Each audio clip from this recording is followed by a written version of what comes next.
Thanks for being here. Subscribe to Cheating Stories Best, so you don't miss new stories. Is passing the letter through someone a good idea or not? By the end of the story, everyone will realize this. Enjoy the story. I sat on the back porch, rocking slowly in my aunt's old rocking chair and watching life go by. I had 3 fingers of Jack Daniels on the rocks in one hand and a beautiful blonde curled up on my lap, fast asleep. I thought about my past life. I was the middle child. My older brother Frank was an apple in my parents' eyes, but I wasn't so much.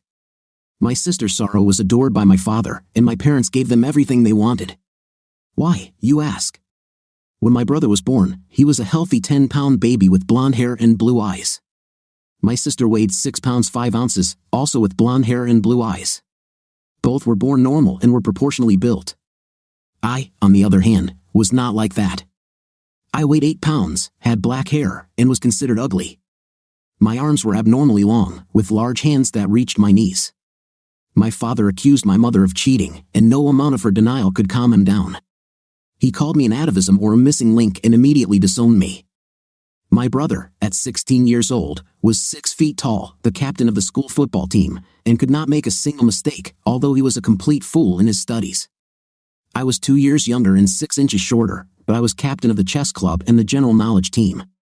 Growing up, I was clumsy and often tripped out of the blue, so my mother sent me to dance classes. It was meant to teach me balance and grace, not so much for my sake, as to spare my mother the embarrassment of my clumsiness. After several incidents, my mother signed me up for a boxing club after school. This was a turning point in my life. The club was an old-style gym that smelled of sweat and ointment, and I loved it. Thanks to my dance lessons, I was nimble on my feet, and for the first time in my life, my long arms were an advantage. The trainer started by making me lift weights to strengthen my body. Within 6 months, I was fighting at a heavier weight and winning, but my main interest was in weightlifting. The gym had a weightlifting club, and I joined it, continuing to box to keep in shape. My brother was already 6 feet 3 inches and looked like a linebacker. Some scouts were starting to show interest in him. My parents were proud of their eldest son, but Sorrow and I were barely noticed or tolerated. I started paying attention to girls. One day, I was sitting at lunch when one of the cheerleaders sat down across from me. I was waiting for one of the athletes to sit down and start mocking me because of my long arms. I was called the Monkey Man. Instead, she looked at me shyly and asked, "You're Frank's little brother, aren't you?" Expecting some kind of ridicule, I replied, "So what?" "Frank says you're some kind of genius, is that true?" Still not trusting her, I added, "Compared to Frank, that could be said for anyone with learning difficulties."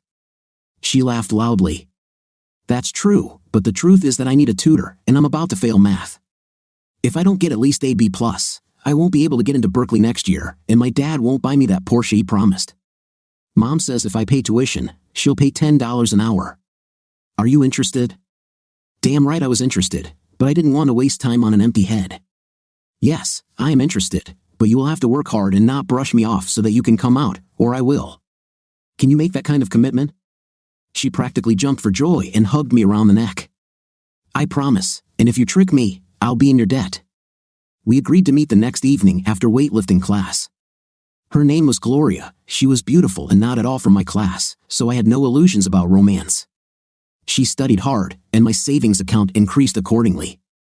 Her grades improved, and her parents were happy. But the best thing for me was that she and her parents spread the word, and soon I became in demand. I taught several other underachievers and even made friends. One day, on my way home, a sportsman and a couple of his friends stopped me. "You're the one who dated my girlfriend, you little, and I'm going to teach you not to mess with other guys and their girlfriends."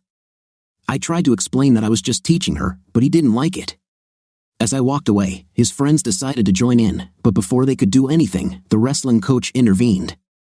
"If you guys want to fight, come to the gym tomorrow night after school, and you can fight there one-on-one instead of 3. Now leave."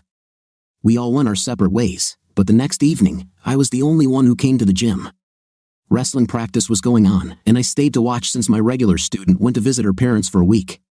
The coach came up to me and told me he was impressed with my appearance and then asked if I wanted to join the team. I said I would like to give it a try, and that was the start of my wrestling career.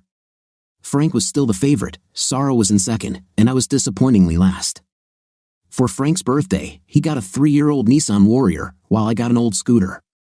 When Sorrow got a 2-year-old Toyota, Frank tried to take advantage of it at every opportunity. However, Sorrow said I could borrow her car whenever I wanted and seemed confused. Halfway through his senior year, Frank came to me asking for a favor. Could I teach him math, English, and biology? Apparently, winning a football scholarship wasn't enough. He actually needed at least A B in those classes to get into his preferred college. I almost cracked up laughing. However, after some thought, I agreed, but only on the weekends. It would seriously complicate his social life. One day, while I was having lunch, Sandra Lynch came and sat next to me. "Hey, Jay, do you mind if I join you?" There was no way in hell I was going to say no. I tried to act cool. "Okay, if you want, I don't mind." "Jay, the summer dance is in 2 weeks. Do you want to invite me?" "Yes, of course. Why not?" I hired a car using some of the money I saved from tutoring and picked her up promptly at 7. Her parents didn't even come to see me. We went to the dance, and I walked in with her on my arm, looking like a cat that had gotten the cream. We sat down with some of her friends, who grinned at me. My brother came over and patted me on the back. This should have made me realize that everything is not as it seems. I went and got her fruit punch, making sure it wasn't flavored with anything, and we had a couple of dances. We were sitting and catching our breath when she leaned toward me and said, "I came here with you because Frank asked me to, but I'm leaving with Frank. He just wanted to prove what a loser you are." She then started laughing at me, and the rest of her friends joined in, shouting "loser" in unison and clapping. I felt tears of shame run down my cheeks as I was ridiculed and pushed out of the dance. I refused to continue helping my brother with his studies, and he complained to our father. I told him what happened, but he just told me to forget about it. The next day, when I returned home, Frank was waiting for me. "Listen, little guy, if you don't help me, I won't get into college, so get out your books and let's get started. After what you did, I wouldn't even put it out if you were on fire, so get lost." Frank hit me, but because I was a boxer, I knew how to take punches, and when I hit him back, my father came into the room to investigate what was going on. "Did you hit your brother?" "Well, he hit me first, you little idiot." My father punished me. When I started college, my brother was kicked out for poor grades. It turned out that he was not as good a football player as he thought, and scouts were no longer interested in him. My father owned a small construction company, and my brother went to work there as a junior office assistant. My father sent him to evening courses in construction management with the condition, "If you fail again, I will wash my hands of it." I lived with Aunt Marie. She was very proud of me when I received my diploma with honors, but my parents did not come to the graduation, which did not surprise me. I started at a new college studying business management, accounting, and psychology. I also signed up for 2 classes at the local community college in the evening, nutrition and physical education. I wanted to open my own gym in the future. The college I chose was only 20 minutes from my aunt's house, so I went there every day, which made my aunt very happy. I avoided romantic relationships, as I was focused on my studies.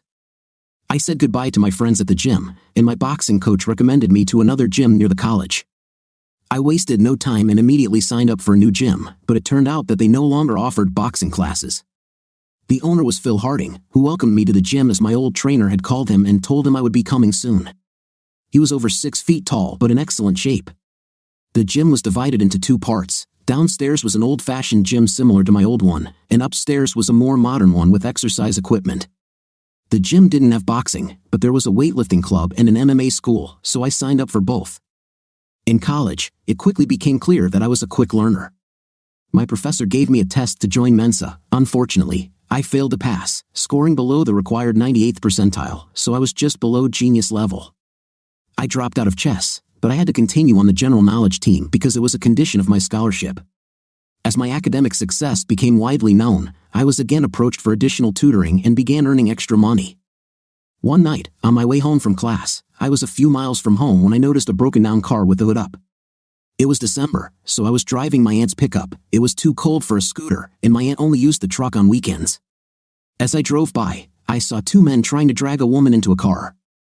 I stopped and backed up. I saved her. The woman turned out to be a girl about my age, and she was shaking a lot. I took off my jacket and offered it to her, which she gratefully accepted. I called the sheriff and told him what happened, my actions, and that we were now on our way to the hospital.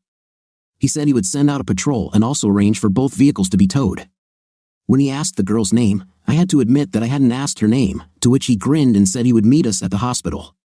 By the time we got to the hospital, I learned that her name was Kimberly Scott, and she had simply run out of gas. The sheriff was waiting for us in the emergency room. As I led Kimberly inside, she was no longer sobbing and was able to explain herself. The sheriff took our statements and asked me to stay until someone came to pick up Kim. She mentioned that no one called her Kimberly except her father when he was angry with her.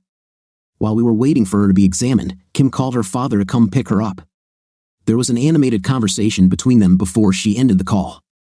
Kim was taken to an examination room, and we had to wait for what seemed like an eternity. While we were waiting, a tall, athletic man of about 50 entered the emergency room, demanding to see his daughter. I heard the sheriff mutter, "Holy." Then he walked up to the man and began a conversation with active gesticulation, partly in my direction. Eventually, they approached me, and the sheriff introduced me to Kim's father, Judge Arthur Scott. The judge shook my hand vigorously. "Young man, I am forever in your debt. If you hadn't stopped and intervened, I'm afraid to even imagine what could have happened. I don't know how to thank you." At that moment, Kim left the examination room, accompanied by the doctor. She rushed to her father, and they hugged. The doctor said she was fine, except for a few bruises that would heal in a few days. He handed her father an envelope and said there were a couple of pills in it to help her sleep that night, and then he left. Father and daughter also left without saying another word, as if the sheriff and I no longer mattered. The sheriff looked at me, shrugged his shoulders, and said, "No offense, but he thinks his shit doesn't stink. He treats everyone like they owe him something, and he's not far off. It's a result of them being one of the richest families in the state. But thank you for everything you've done. If it weren't for you, I'd probably be investigating a murder tomorrow. You'll probably have to appear in court to testify, but it won't take long." We separated. He returned to work, and I went to my aunt's house. A couple of months later, I actually testified against 2 men, and both received 15 years for attempted kidnapping. Over the next 2 years, 2 things happened that changed my life. First, I won the state weightlifting championship 2 years in a row and received sponsorship offers. The other was my aunt, who died of a stroke while sitting in her favorite rocking chair. I was told it was painless and very quick. I called my mother to tell her the bad news, and she said she would work it out. She agreed but was otherwise unmoved because she and my sister didn't get along, and my aunt hated my father. After the funeral, which was well attended, a man in a gray suit took me aside and said he was my aunt's lawyer and asked if I could make an appointment with him. I made an appointment for Saturday morning since my commitments did not allow me to meet on weekdays.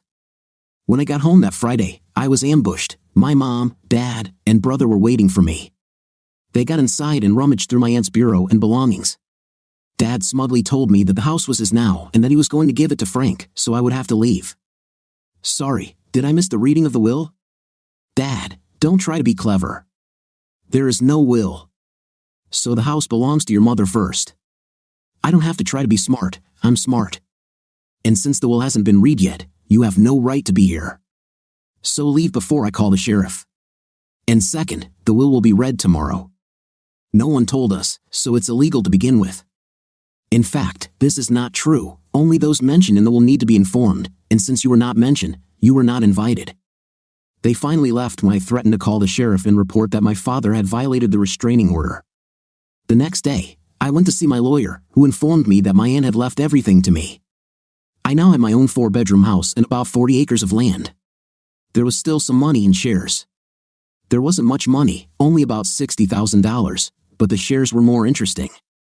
When my father wanted to start his own company, he couldn't get enough funds from the bank, so he asked my uncle for the rest of the money. My uncle, being no fool, insisted that he be given shares in the company as collateral until the loan was repaid. My uncle never told my aunt about the deal, and the debt was never paid off, and the dividends were never paid either. I decided to let a lawyer sort it out. Life continued as before, but I missed my aunt. The pickup truck was now mine, so I sold the scooter. As I neared the end of my senior year, I won the state weightlifting championship again. I could bench press 500 pounds and deadlift 420 pounds. To say I looked strange would be an understatement. I weighed 230 pounds, stood 5 feet 8 inches tall, and with my abnormally long arms and hands, I looked like a short gorilla. My muscles were so pronounced that I had to wear tailored clothes to hide my size. I mostly wore short-sleeved shirts because I needed specially made shirts to cover my long arms. I was happy with my life. Women and intim were not the driving force for me. I had a lot of night, but I wasn't interested in starting a relationship. Most of the women I slept with were superficial, only interested in intimate. One day, towards the end of last year, I received a strange phone call. It was from a lawyer who said that if I wanted to hear something in my favor, I should be in his office at 10 a.m. the next day. I almost decided to ignore his invitation, but later I changed my mind and went. The next morning, I arrived at the office he indicated. I was immediately led into the room, and in the center, I saw Judge Arthur Scott, Kim's father. He extended his hand to me, and we shook hands, but he barely waited for me to let go, as if he was afraid of getting dirty. He asked me to sit down, and I complied, waiting for an explanation. The judge spoke first. "Look, James, I understand that you're graduating from college this year and haven't found a job yet." At this point, I thought he was going to offer me a job, but another offer was waiting for me. "I have one offer for you. It's a little unconventional, but very profitable, at least for you. First, I have to ask, are you married or dating someone?" The question seemed strange to me, but I answered, "No, there's no one in my life yet." Well, there's no easy way to say this, so I'll say it straight. Kim got pregnant. I know who the father is, and now is not the best time for him to start a family. He needs to become a senior vice president before he can do that. A family will only slow down his career advancement. My suggestion is that you and Kim get married and stay married until he is ready to get married. Then, you will get divorced, and everyone will be happy. Your marriage will only be on paper.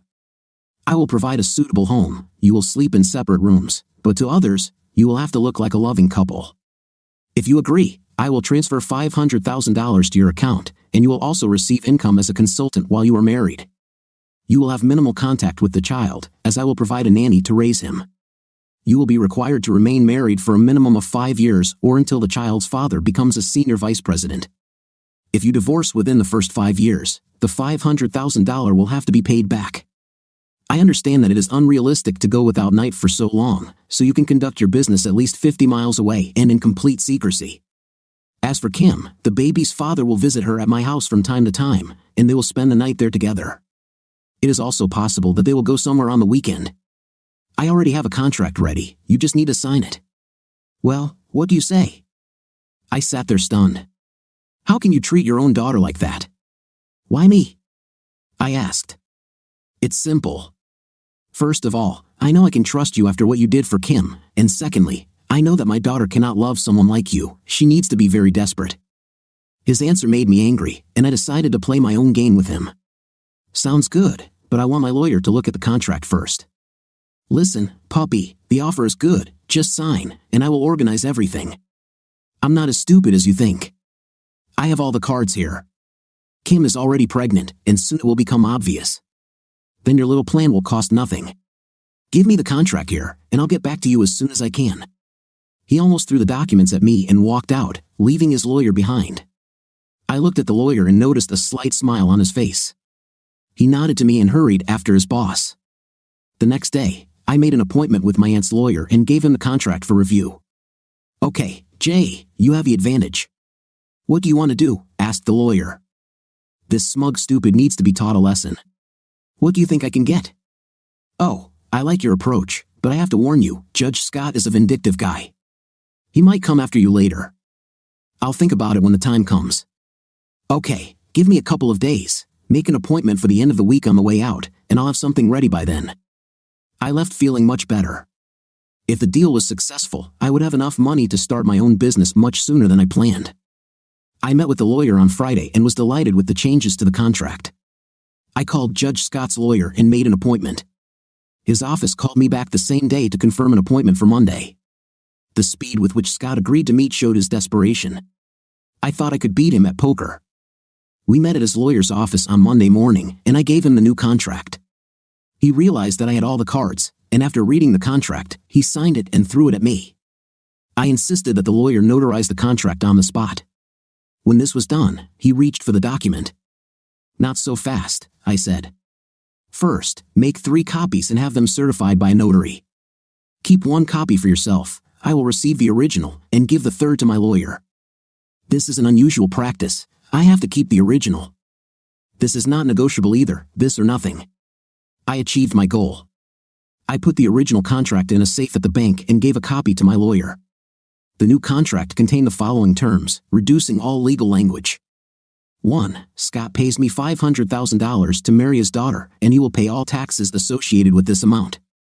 2. The duration of the marriage must be 5 years. For each additional year or portion thereof, I will receive an additional $100,000, tax-free. During the term of the contract, I will receive income as a consultant in the amount of $25,000 per year, also tax-free. 3. Scott will pay for all expenses associated with our marriage, including the purchase of a 5-room house with a nanny apartment above a double garage. At the end of the contract, the house will be registered in my name. 4. After the birth of the child, he will be registered in my name as the father. I will consent to the adoption of the child by Kim's new husband. 5. All meetings between Kim and the child's father must be conducted with the utmost caution. If anyone finds out about their relationship, or if I hear something offensive about me, it will be grounds for an immediate divorce, and I will keep everything. This rule also applies to my relationships. 6. Meetings between Kim and her lover will be limited to 2 weekends a month at Scott's house. She can also date him 5 weekends a year out of state. Every year, she can spend 1 week on holiday with him. During these meetings, the child will be with the Scotts. 7. Kim must respect me in every aspect of our marriage, except in the bedroom. She must not stay overnight without my permission. The same applies to me.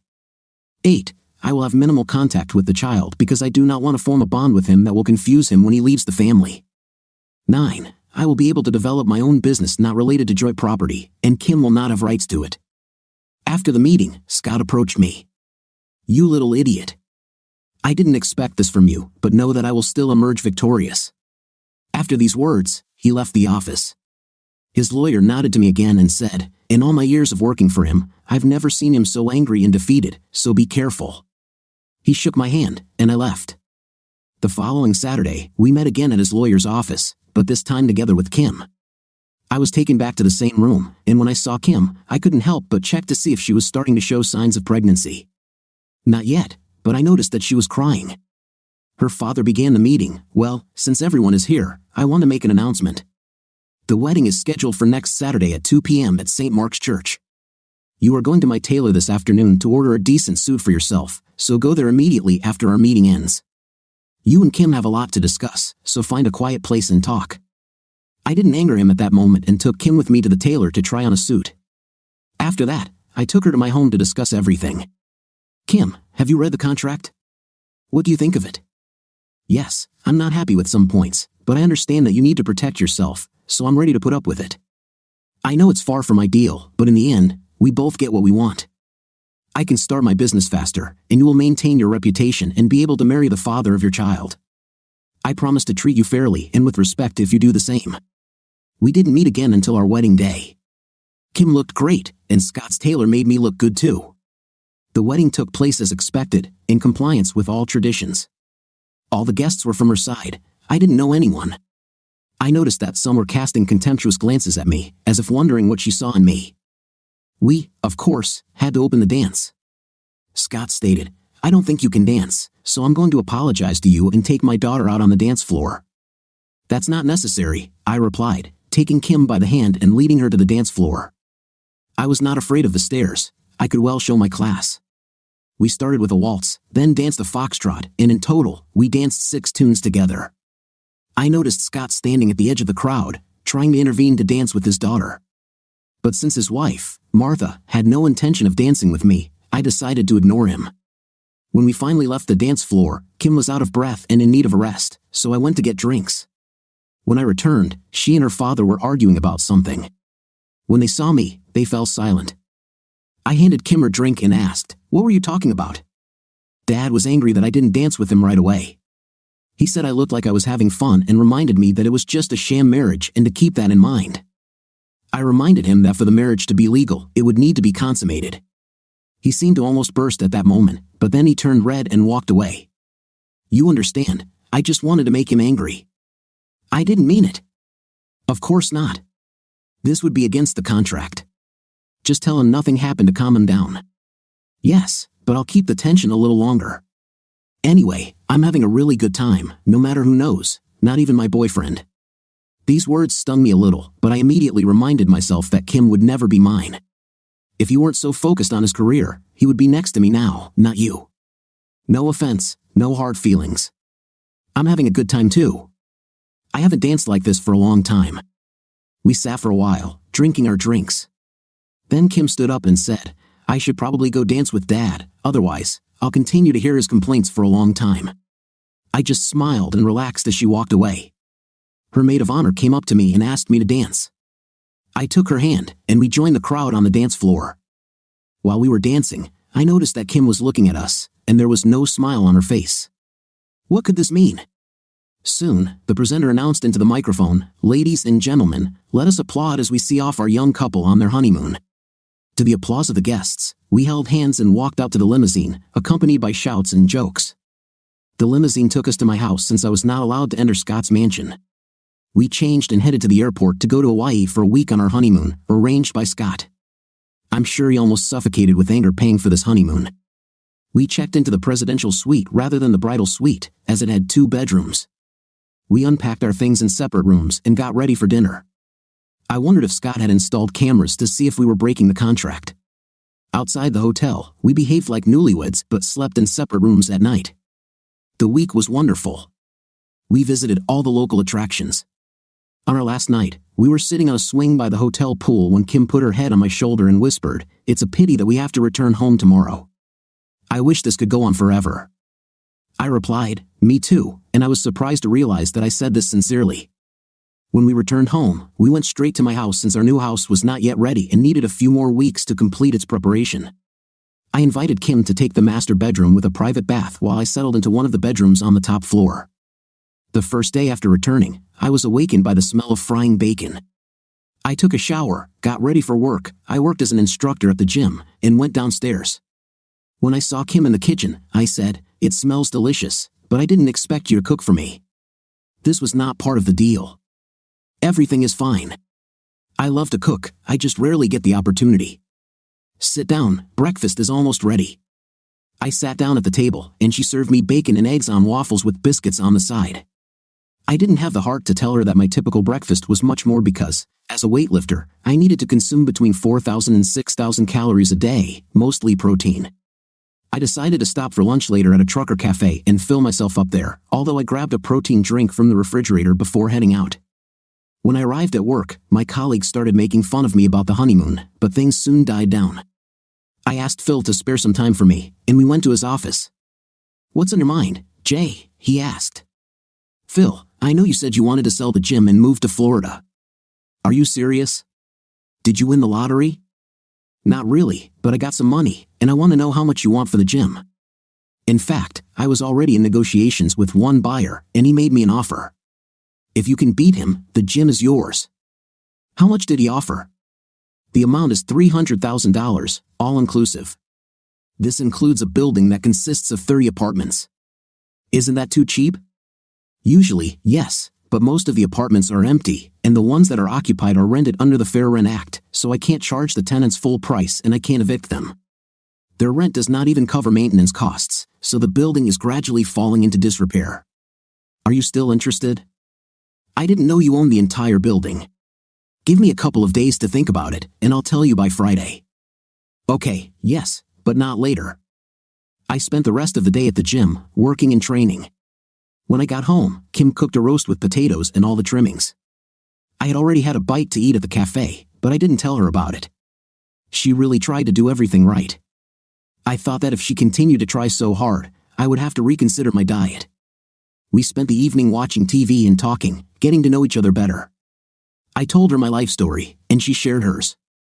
She painted a picture of how her father had always controlled her life. It was he who introduced her to her boyfriend. Her boyfriend was a lawyer who worked for a large New York law firm owned by his father. His father demanded that he climb the career ladder gradually and expected that in 5 years the guy would become senior vice president and then could marry Kim. When the program we were watching ended, we went to bed. I had to be fresh-headed for tomorrow because I had a meeting with a potential sponsor in the morning. I got up and left before Kim woke up. I left her a note saying I had an early start but would be back later. I was meeting with a possible sponsor, Bill Swan, whose company made exercise equipment primarily for gyms, and he wanted me to endorse his products and put my photo on the product packaging. Of course, it wasn't as lucrative as football or baseball sponsorships, but it still promised a decent amount of money in the mid-5-figure range. My 5-time state weightlifting championship made me quite famous, and sports equipment companies wanted to take advantage of my success. I took Bill's proposal and submitted it to my lawyer for review. On the way back, I left the documents with the lawyer's secretary since he himself was not there. I also started preparing an offer for Phil to buy the gym and building from him. I plan to pay him $200,000 up front and the remainder over 5 years with interest. On Friday, I presented my proposal to Phil. He expressed interest but said his lawyer would have to look at the documents first. That same day, my lawyer, Mike Grayson, called and said that I could safely sign a contract with a sponsor. I called Bill and told him the good news, to which he replied that he would arrange a photo shoot and get back to me. The next few weeks were tense, and I rarely saw Kim. I left early and returned home when she was already asleep. The photo shoot took longer than I expected, but finally, everything was ready, and products with my image should be on the shelves within a month. Phil came back to me with the news. His lawyer approved my proposal. I had to sign the contract with his lawyer on Monday morning. That same day, Phil gathered the entire staff at the gym and announced the change of ownership. Everyone congratulated me, someone patted me on the shoulder, and I thought I saw terror in Phil's eyes, but he looked happy. I wanted to make some improvements to the gym, but first, I had to deal with the tenants who were protected by the Fair Rent Act. I spent the entire weekend in my home office thinking about a solution to this problem. Kim had gone to her parents' place, probably to spend time with her boyfriend, which was basically part of our contract, and I didn't expect her to return until Monday afternoon. By Sunday evening, I had a plan, but its implementation required the consent of all residents. On Monday, I contacted a local tenants' rights agency and set up an appointment for Wednesday. I devoted the rest of the day to training, since I had recently neglected my physical training a little due to everything going on. When I got home, Kim was sitting on the couch, clearly nervous. "Jay, are you mad at me?" she asked. "No, why do you think that?" I answered. "Well, you seem to be avoiding me lately. You leave when I'm still sleeping and come back when I'm already in bed. It seems like you're avoiding me." "Kim, I have a lot to do at work right now. Sorry if I seem distracted, but it won't be for long, I promise." "Jay, the thing is, as a couple, we need to interact with people, go out together, and I'm stuck at home because I don't want my friends to see me alone. It makes me look lonely. If we're going to keep up the appearance of this marriage, we need to appear in public together more often. Is it that difficult?" I saw that she was upset, and there were tears in her eyes. I couldn't resist the crying woman, so I immediately hugged her, trying to console her. "Sorry, Kim. I wasn't thinking. You're right, of course, and no, it's not at all difficult for me to go out with you. I would be proud to take you anywhere. Just say the word." I suddenly realized that she was hugging me too, and I felt awkward. I pulled away from her embrace and asked where she would like to go. "Do you want to go to dinner with me on Friday, and then maybe dance? You dance beautifully, you know." After our conversation, she looked much more cheerful and even hummed to herself when she went to bed. On Wednesday, I went to meet with Rental Inspector Mary Goodnight, a middle-aged woman in a sharp suit. She led me into her office and sat down at the table. "Well, Mr. Price, what do you need?" "Before we begin, I must warn you that our conversation is being recorded. This is for your safety and mine. Are you okay with this?" "I'm quite happy with that," I replied. "Okay, now that we've cleared that up, what exactly can I do for you?" "You may have already heard that I bought a gym in Arlington and also own a building with apartments that house rent-protected tenants. As you probably know, their rent doesn't even cover maintenance costs. I understand your situation, but the law is the law, and I'm afraid I can't help you if everything remains as is. The building will become uninhabitable in a couple of years. What will happen then?" "Is that a threat, Mr. Price?" "No way. I have a solution that benefits both the tenants and me." "Okay, Mr. Price, what's on your mind?" "The building has 6 apartments occupied by rent-protected tenants. They are the only residents left. This leaves 24 empty apartments. The tenants are dispersed throughout the building, but no apartments are on the ground floor. I thought that if I renovated the 6 apartments on the first 2 floors and the tenants moved into them on the same terms, I could renovate the remaining apartments to an improved standard and rent them out at a profit. This will allow me to keep the building in good condition, and everyone will be happy. How do you like this idea?" "It sounds good, but for it to work, all tenants have to agree to the idea." "I understand this, and this is where you can help. If we can arrange a meeting with the tenants, I could lay out my proposal to them, and with your approval, we have a chance of success. I'll have to discuss this with my bosses, but it sounds like a plan. Leave this to me, and I will contact you." I left the office feeling more optimistic than when I entered. Ed and I went straight to the hall, remembering what Kim said. I returned home just after 6. Oh, Jay! I'm so sorry. I didn't expect you to be back so early. I haven't cooked anything for dinner yet. It's okay. Let's go out for dinner, nothing special. You choose while I change. I need to change too. I can't go outside in this, and my hair is terrible. Tell you what, I'll choose a place for tonight, and you choose something for Friday, something decent with dancing, okay? And you don't have to change your clothes. Just put your hair in a ponytail, and you'll look right at home. I quickly went upstairs, took a shower, and changed into jeans and cowboy boots with a plaid shirt. When I went downstairs, Kim was already waiting for me. She looked very comfortable, not at all like the rich girl she was. We went outside, and Kim, as usual, headed to her Mercedes. Not this time, Kim. Your Mercedes will look out of place where we're going. We'll use it on Friday. I opened the passenger door of my old truck, and she got in.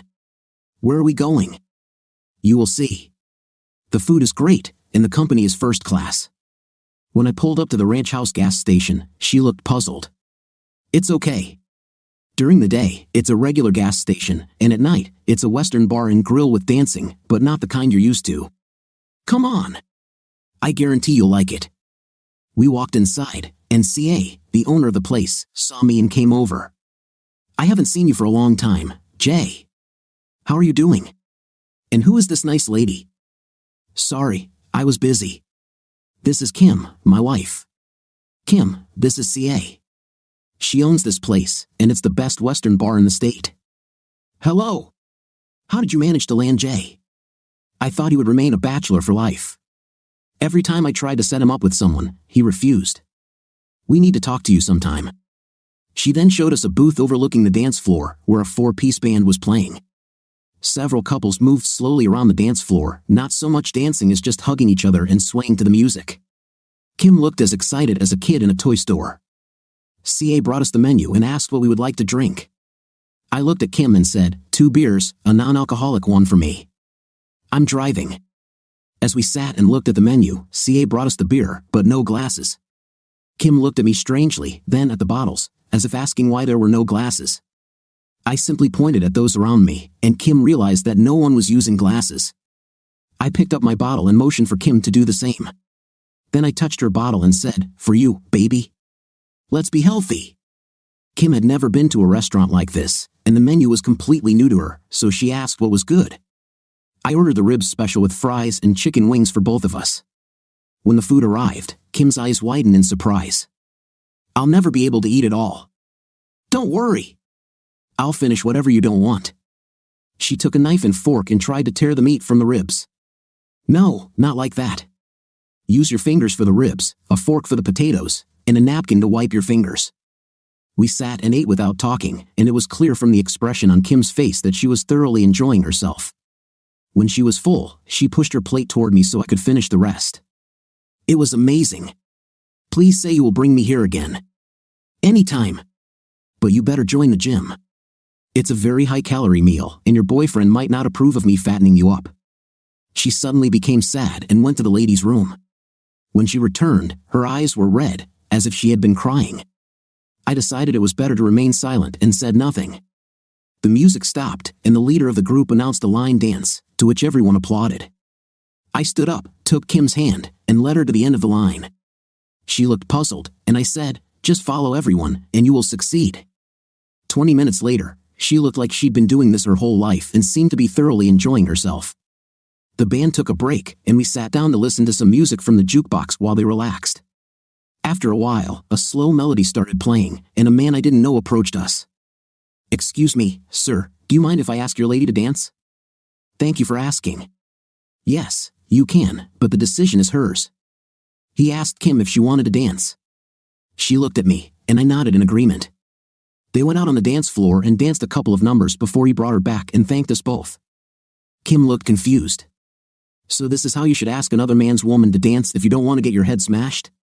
Never interfere if she is married, and always accept refusal with respect. Everyone here knows the rules of good manners and follows them.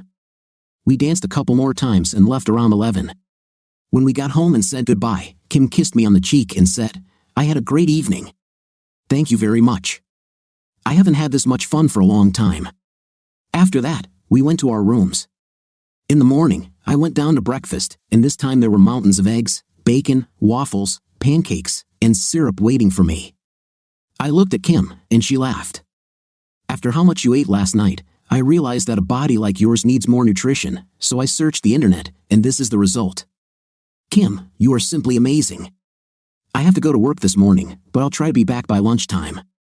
Jay, you said last night that I needed to go to the gym. Were you serious? Well, I was joking, but if you continue to eat like you did yesterday, yes, you will have to work out. Although I'm not sure if you can exercise while pregnant. Oh, I didn't think about that. I should probably talk to my doctor. But since we're talking about this, I have a favor to ask of you. Ask for whatever you want, honey, I said, imitating John Wayne. Jay, I know this is a big ask, but could you come with me to my Lamaze class? Other husbands will be there, so you won't feel out of place. Kim, I would be honored to go to class with you. Just tell me when and where. She threw herself around my neck and hugged me. Thank you so much. I didn't want to be the only one who didn't have a husband in the course. Kim spent Saturday and Sunday at her parents' house, so I could do whatever I wanted. I slept until 10 o'clock, then went to the gym for a couple of hours. I couldn't calm down and realized that I was used to having someone nearby and felt lonely. Damn, this was harder than I thought. I already missed Kim. We weren't intimate, and we weren't truly married, so what was my problem? I even felt jealous that Kim might have slept with her boyfriend while I sat here feeling sorry for myself. I needed to release my frustrations. I remembered that one of the guys in the gym said he relieves stress by participating in MMA fights and beating up someone. He also said that sometimes he got hit in the neck, but the result was the same. I was a strong guy. I boxed, wrestled, and sparred MMA in the gym. I liked MMA because, like boxing, you could hit as hard as you could and get hit back. I only survived due to my strength and size. I could take hits due to my muscular build. I went online to see if there were any fights for this weekend. I was lucky. Within 30 miles, there was going to be an open competition where everyone was welcome. If I left now, I would be in time for registration. I gathered my equipment, which wasn't necessary since the fighters there were in ordinary street clothes, jumped into the truck, and hit the road. I arrived on time and joined the check-in line. When they asked me my name, I gave my real name, but I was told that I needed to come up with a nickname. I picked the title Missing Link out of thin air. I was then offered a mask to disguise myself, which I accepted. I was taken to the locker room to wait to be called. There, another member offered to help me put on the mask since it tied at the back. I decided I didn't want to ruin my clothes, so I changed into a black leotard I found in my locker. I left my clothes and personal items in the locker and received a key with a number. When it was my turn, I handed the key to the host for safekeeping. He asked my name and announced me as the missing link. He introduced the other fighter as the Great Godzilla.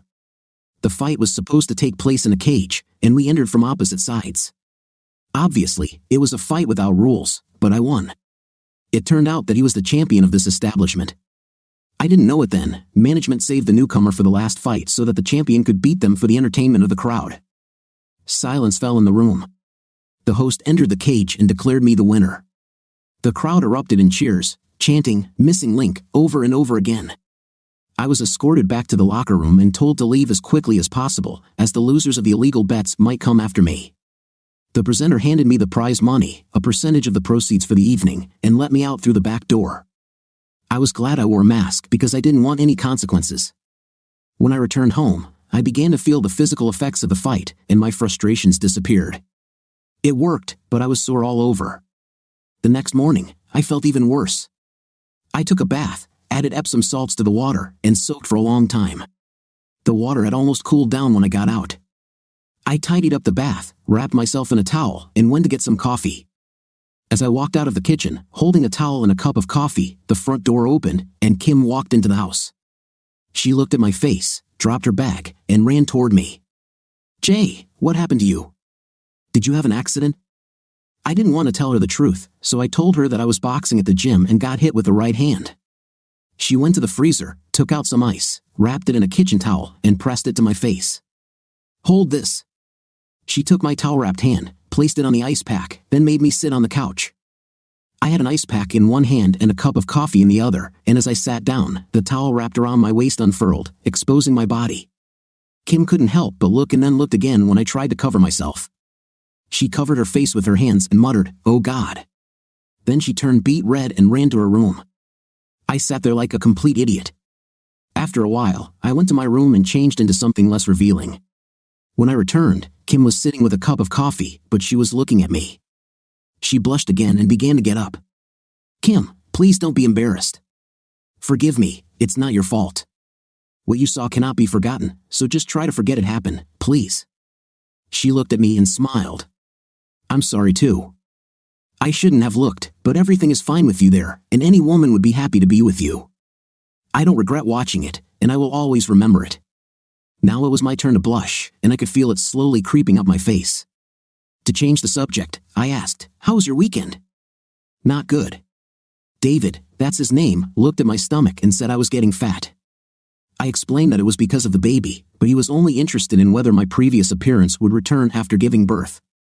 I said that I would have to work out to get my figure back, and he said the sooner, the better. He returned to New York immediately after dinner. He doesn't seem to like my new look. Then she started crying. I picked her up and held her, saying, "Kim, I think pregnant women are the most beautiful women in the world. They glow, and you should be proud of your little bump. When I am with you, even though the child is not mine, I am so proud of you. In my opinion, you have never looked more beautiful than now, so don't pay attention to him.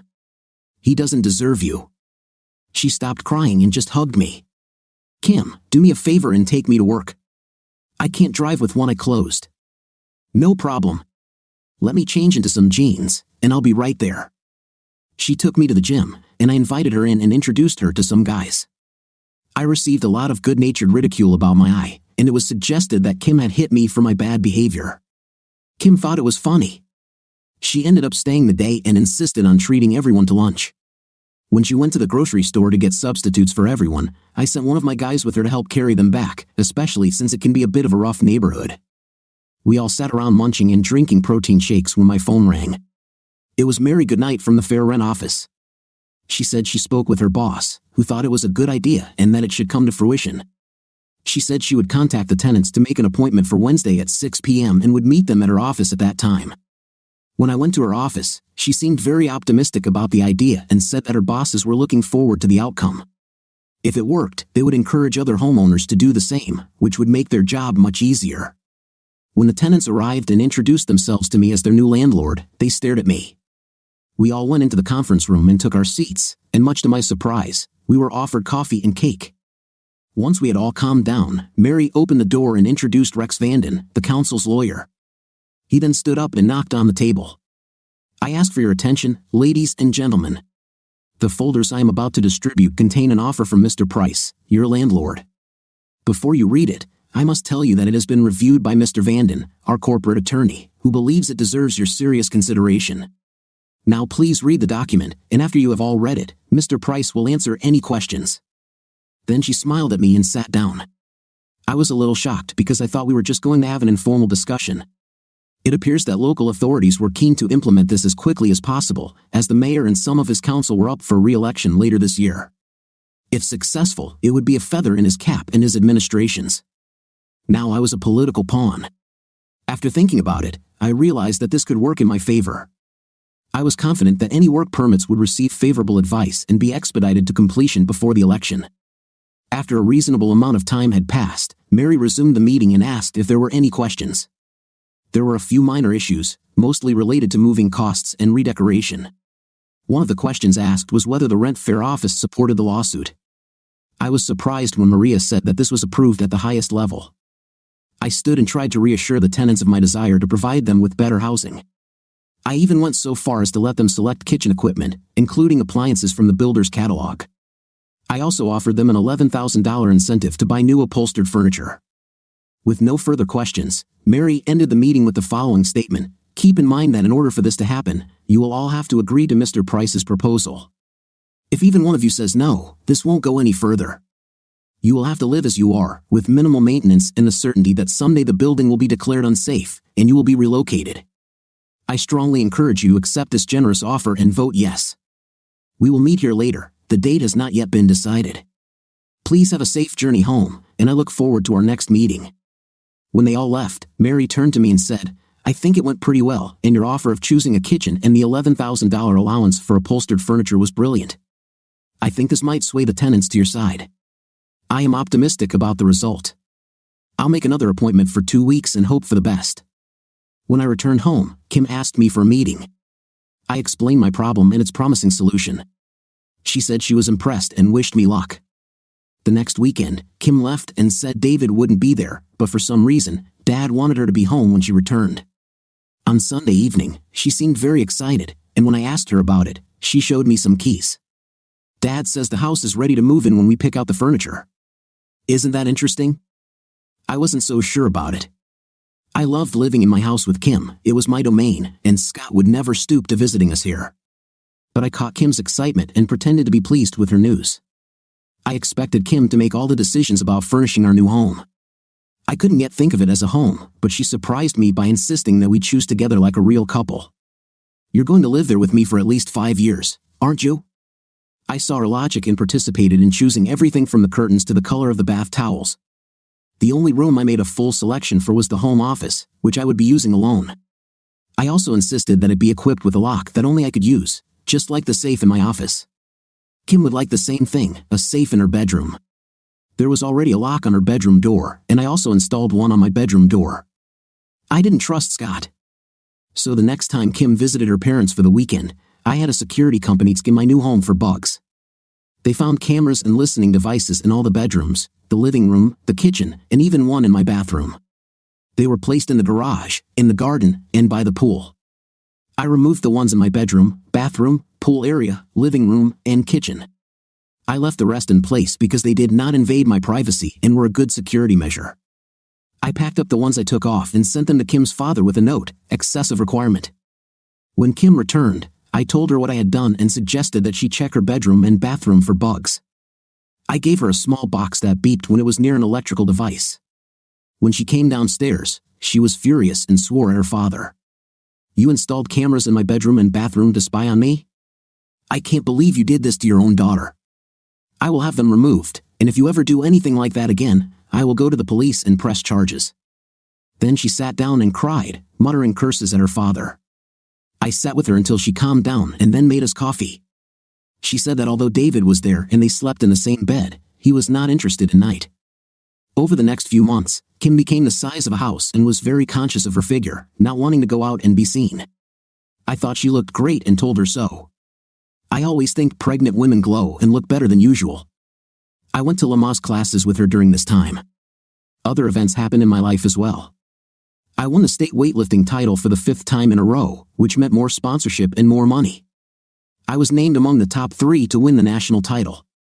Let me make a point here, weightlifting is a little-known sport with only a minority of followers. It never seems to be recognized unless we win an international title, and then it is quickly forgotten. So, there's no Hall of Fame and no national recognition.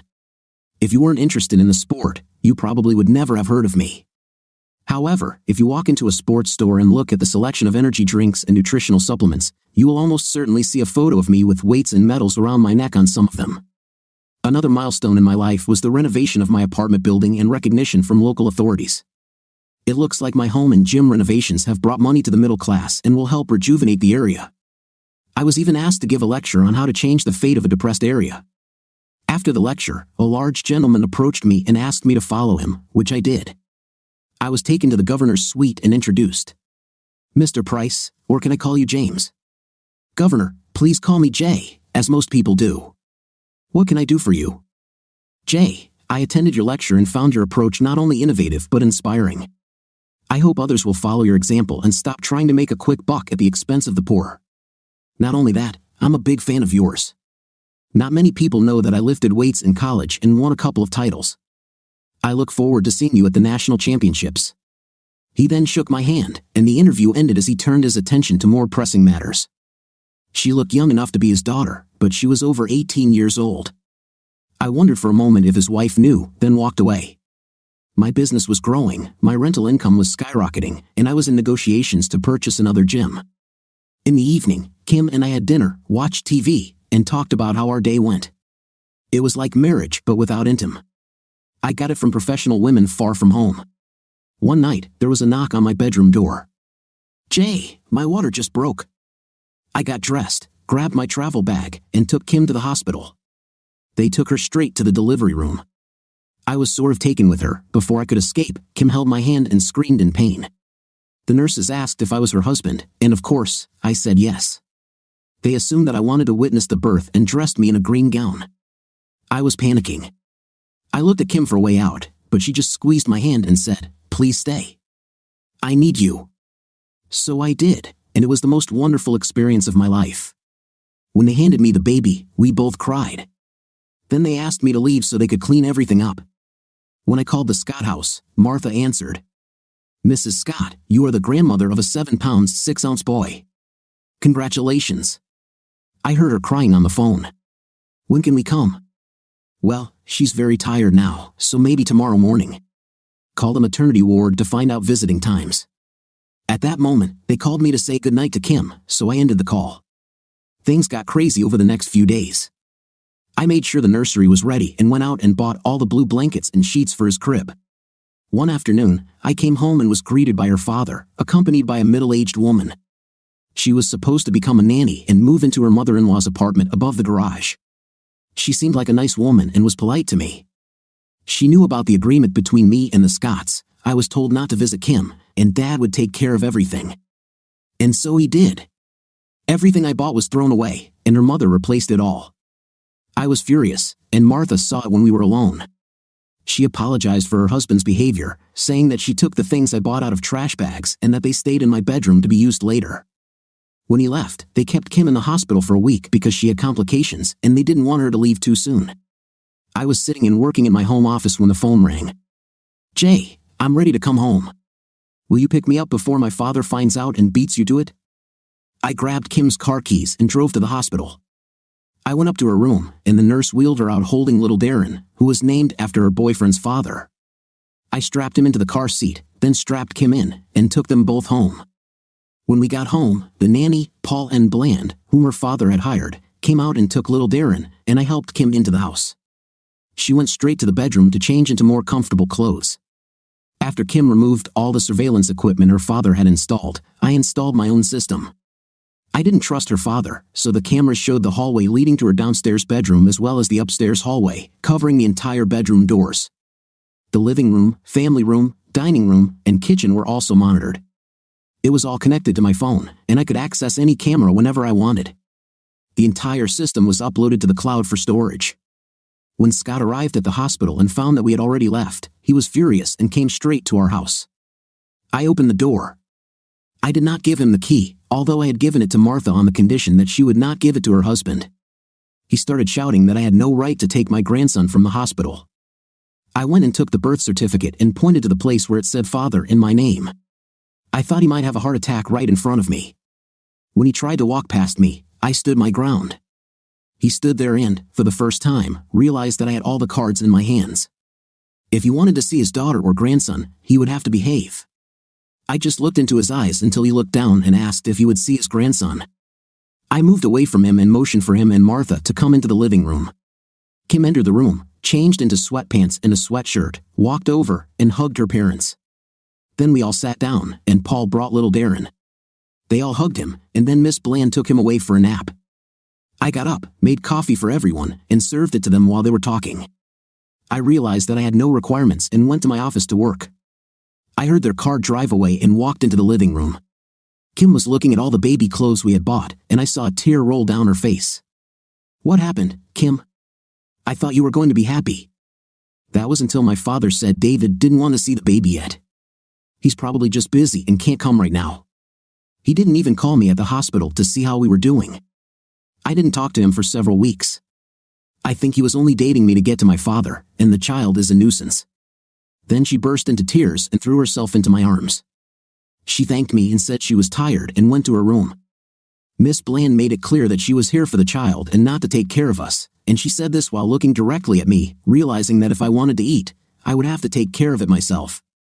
I went to our local diner, ordered a double portion of everything and 2 mugs of coffee, felt full, and returned home. Kim started going to the gym again to get rid of her post-baby belly and loved her enlarged, milk-filled breasts. Several times, I walked into the living room and saw her feeding Darren.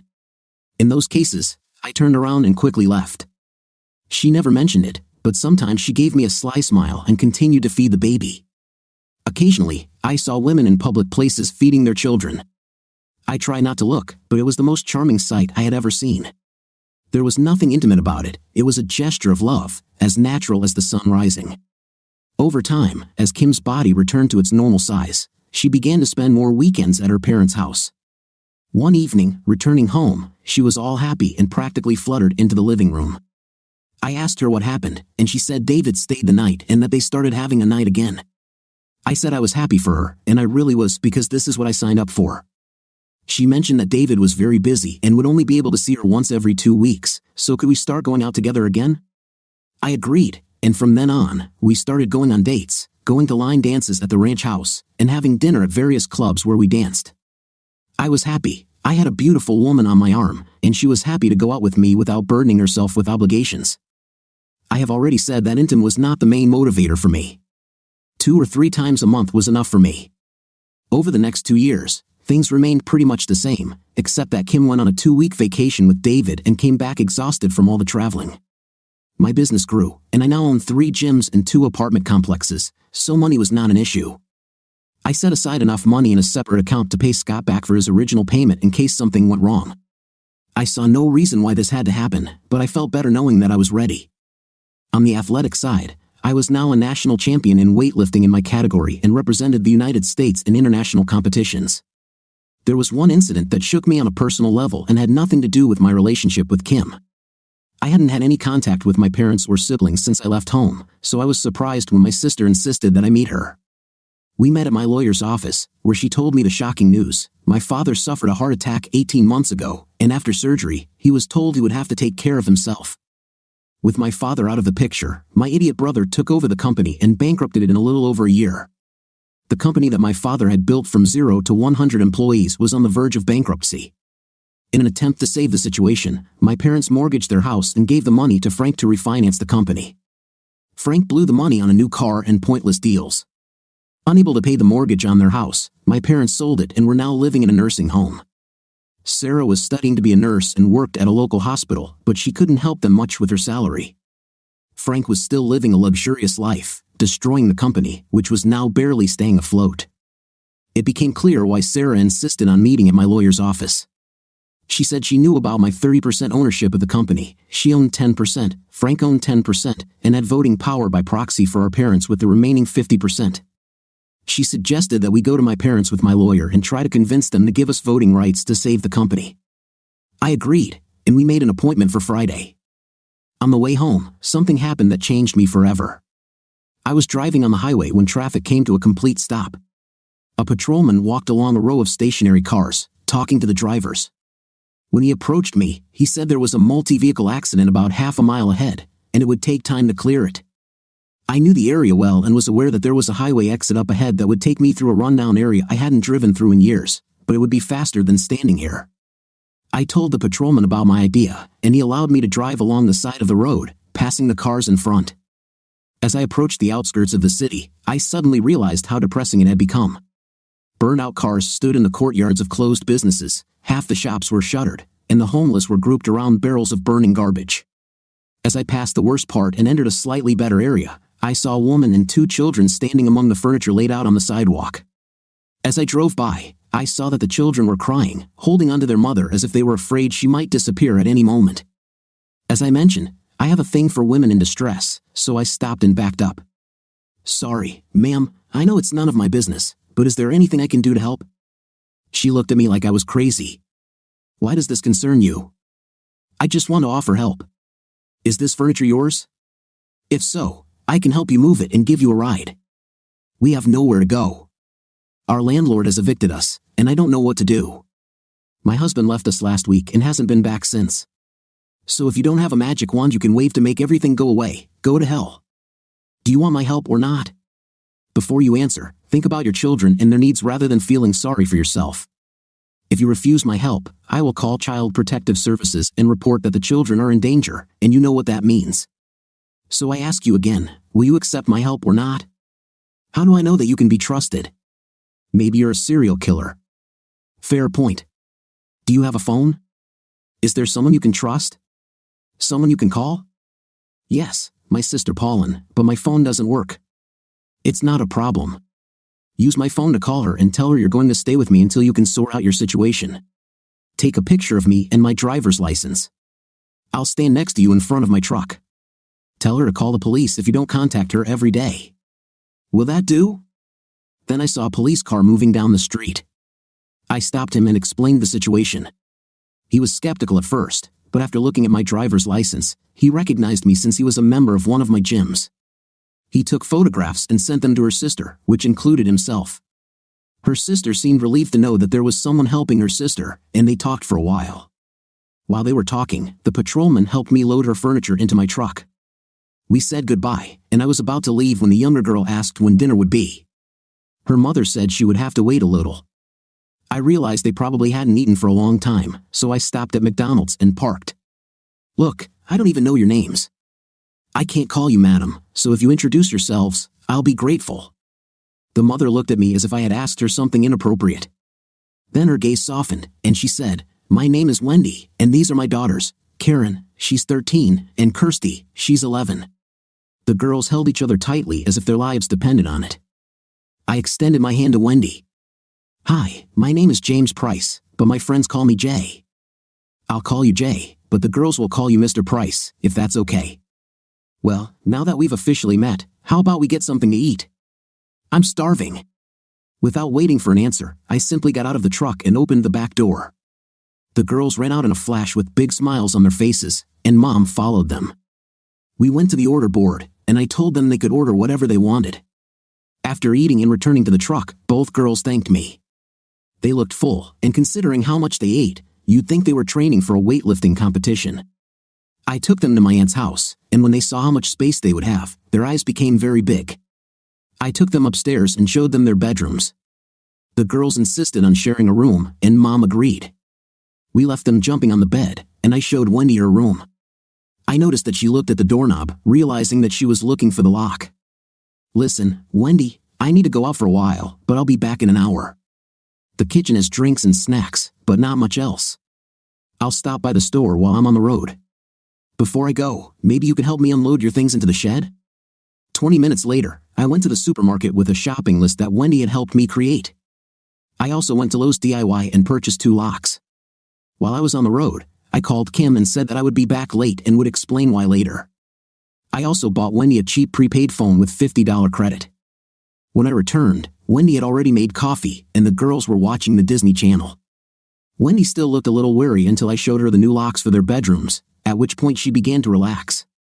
The girls finished watching their program, and Wendy told them to get ready for bed. I just finished installing the locks and handed Wendy the keys. When the girls left to change clothes, Wendy asked, "Jay, this is all very nice, but what do you want in return? I won't sleep with you if that's what you expect. Wendy, you have nothing to be afraid of. I just want to do the right thing when I can.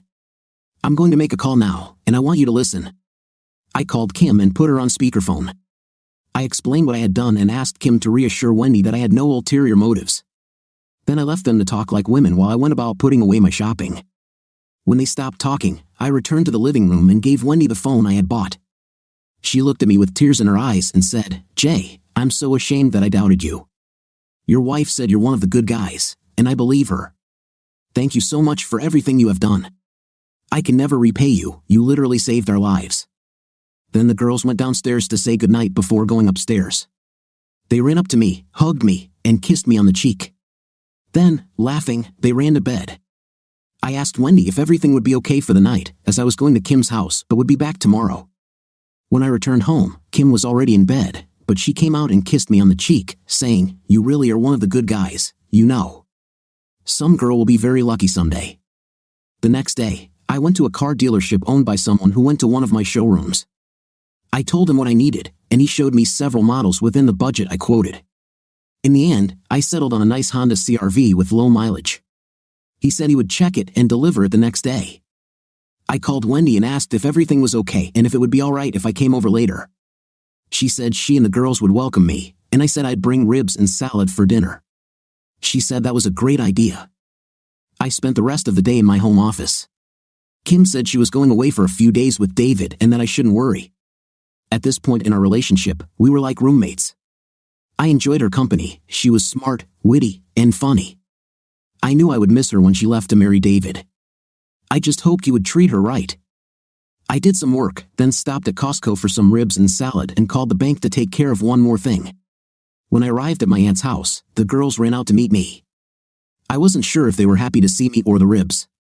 Wendy made a mixed salad to go with the ribs and fries. After dinner, Wendy sent the girls out to play while we stayed to clear the table. Wendy made coffee, and we sat at the kitchen table to talk. Wendy, you said you had nowhere to go, so you can stay here as long as you want. Will that suit you? Jay, I love it here, but what about your wife? Will she be jealous? Even if there's nothing between us, our situation is difficult. I told her about my agreement with Kim and how long it would last. She sat with disbelief on her face. If it makes you feel better, call her and talk about it. But do it now before she goes away for a few days with her boyfriend. I gave Wendy my phone and went outside to play ball with the girls. When I returned, Wendy said that Kim had confirmed my story and not to worry. Jay, if you don't mind, I'd love to stay here until I can sort out my situation, but it might take a while. I'm talking months, not weeks. So is the invite still valid? Look, I don't live here. I come here when Kim is away just to make the house look lived in. You do me a big favor if you look after it instead of paying the rent. But if you're going to stay, you need to enroll the girls in the local school, and that requires a car. I didn't think about it. I don't have money for a car, let alone maintenance. I was hoping that we would have this conversation and come to this conclusion, so I had already agreed to buy the car, which will be delivered tomorrow. I hope you're not mad at me. I was just thinking about the girls. How can I be angry with you after everything you've done for us? All I can do is say thank you. I would like to thank you somehow to show you how grateful we are. Well, there's one thing I would like you to do, and that is when Kim is away, cook a normal meal for me because when I'm alone, I usually eat junk food. By the way, about food, you will need money for groceries, and the girls obviously could use some new things. Don't think I'm criticizing, but it wouldn't hurt for you to update your wardrobe either. No, you are already too generous. I'll find a job and buy clothes and everything else myself. Please, Wendy, it would be my pleasure to help you all until you can get back on your feet. I really want to do this. Please let me. You're right, of course, but I insist that I will have to pay you back when I can. So we agreed. I made sure to get a credit card in your name with a limit of $10,000 in advance, so don't be afraid to use it. I handed her the card, and she burst into tears. I don't know what I did to deserve such a knight in shining armor, but I'm so glad you showed up and saved us. Over the next few months, I spent a lot of time with Wendy and her girls. It turned out she was a great cook, and I was in danger of becoming overweight. Oh yeah, about that meeting with the parents.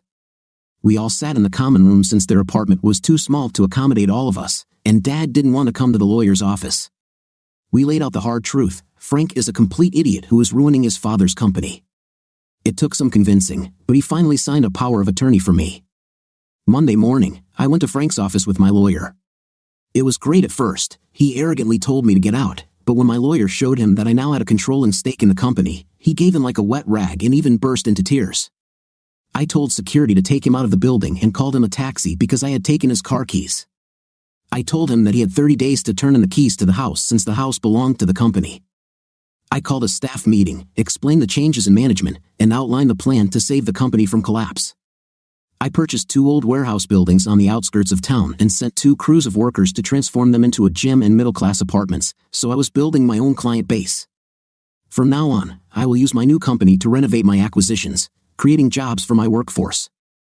I also contacted some of our old clients who left us because of Frank's work ethic, such as using poor quality materials. I assured them that our work would return to the level it was under my father's management. Only time will tell if the measures I took will work. One evening, after the girls had gone to bed, Wendy and I were sitting on the back porch sipping beer and discussing how we ended up in the circumstances we were in. We sat in silence for a while longer, enjoying the sunset when I spoke. Wendy, I have an idea. Please let me finish before you say no. You wanted to become an accountant and you have a high school diploma. Why don't I pay you to go to a local college to get your qualifications? When you get your degree, you can find a much better job than waitressing and improve your life and the girls' lives. Would you do this for me, a person you barely know? Why not? I have more money than I need, and you could give it back to me if you insist. What do you say? Once again, I saved a lady in distress. Life went on as usual, but something interesting happened. Kim returned home after one of her days off, all inspired. Well, tell me, what got you so excited? Dad was invited to dinner in honor of the governor's victory, and he's taking me and Mom along. Kim, I never asked you for anything, but I want you to refuse your father's invitation. Kim looked upset. Cinderella, you will still go to the ball, but with me. Were you invited too? Yes, and I want you to tell your father that we will all go together. I'll even pay for everyone. I'll ask Dad, but his tickets are located closer to the governor's desk. Where are yours? Don't tell your father, but they're closer. So, 2 weeks later, the limousine picked us up, having previously picked up her father and mother. Scott didn't say a word the whole way. When we arrived, we joined the boarding line. Scott and I held our tickets and waited in line. When our time arrived, Scott handed his ticket to the maitre d', who called a waiter to escort Scott and Martha to their table. Scott said to wait, as we were supposed to sit together. The maitre d' asked to see my ticket. Unlike Scott's ticket, mine was embossed in gold, and his was embossed in silver. The maitre d' looked at Scott. I'm sorry, sir, but I'm afraid that's not possible. Your tickets don't match. Scott looked triumphant and grinned at me. You probably bought it online, and it's definitely a fake. The maitre d' looked at Scott. No, sir, they're just different priorities. Still grinning at me, Scott said, Ha. Wherever you sit, I doubt you'll even see the governor. He took Martha's hand, and the waiter led them to their table just 2 tables away from the governor's table. The smile never left his face. Kim looked depressed. Kim, don't be sad. Your father will soon learn the sad truth. The maitre d' ordered one of his assistants to take his place and led us to our table. When Scott saw where they put us, I thought he was going to have a heart attack. We were seated at the governor's table, closer to his edge. I looked at Scott and waved at him. He blushed and ignored me, while Martha simply smiled and looked away. Once everyone was seated, the governor came out from behind the curtains, waving to the audience, and everyone stood up and applauded. When he sat down, the food began to be served, and the governor leaned toward me. James, who is this charming woman with you? I explained that it was my wife, and he raised his eyebrows. Well, you hit it. How long have you been married? For over 3 years now. When I said that, I remembered that I would be free in 2 years, and I felt a little sad. Kim and I got along great, and I would miss her. The rest of the evening passed quietly. The governor walked around the room shaking hands as he called it, and there were presentations at the end of the event, 2 scholarships sponsored by the governor, a couple of awards to his staff for a job well done. And then, to my horror, he called my name. I got up, half-conscious, and went to the podium. Ladies and gentlemen, this year we have a new award, and I hope that it will be presented next year. This award recognizes a radical new approach to our town and city regeneration program. I introduce you to the entrepreneur who came up with this solution, James Price. He handed me a trophy. It was a glass figurine in the shape of an apartment building. Everyone applauded, except Scott, who looked even redder, if that was even possible. I made a short speech, and I still don't remember what I said, but everyone applauded me as I left the stage. Kim looked so proud as if we were truly married, and I felt a pang of regret. The drive home was silent, and Kim held my hand the entire way, much to Scott's annoyance. We dropped her parents off at their mansion and drove home.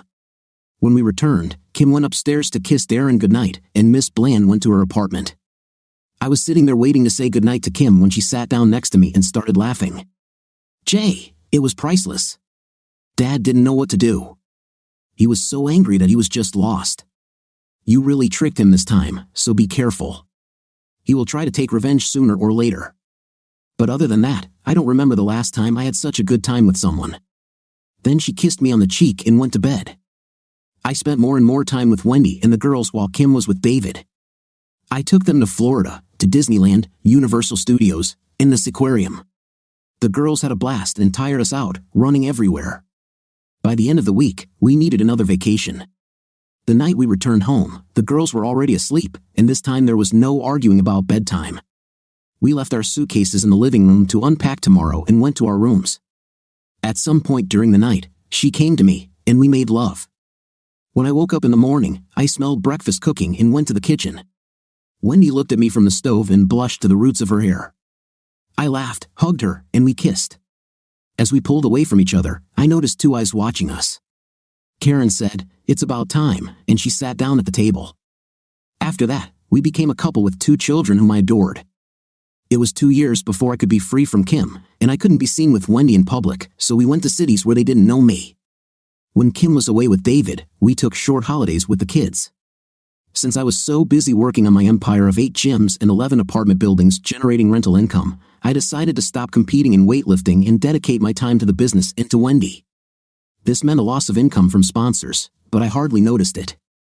Wendy went to college to become an accountant while the girls were in school. I saw Kim a lot, but I rarely saw Darren. As per our contract, nothing noteworthy happened over the next 18 months, except that I found out that my idiot brother had gone back to college and was dating a cute girl. The day came when Kim tearfully told me that she wanted a divorce so she could marry David. I was sad to lose my cohabitant, but we agreed, and the divorce took place.